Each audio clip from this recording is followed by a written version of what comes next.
quelques minutes du départ, les coureurs finissent de s'échauffer avant de partir pour un trail de 25 km entre les communes de Morée, Les Rousses et Prémanon. C'est assez roulant quand même, on va dire, jusqu'au-dessus de la Dole. Après, il y a 2 descentes quand même où il faut faire un petit peu attention, surtout que là, ça va être un peu humide, mais dans l'ensemble, tranquille.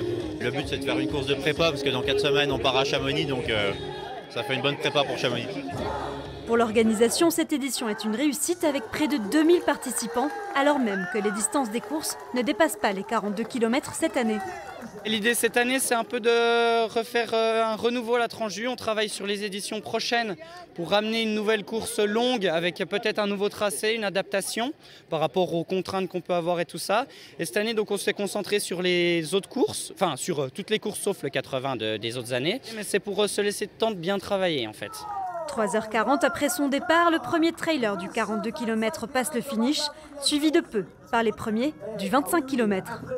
On s'ennuie jamais, c'est toujours un peu joueur. Il y a des traversées de champs, un peu de technique, du raid, du moins raid, donc c'est vraiment chouette.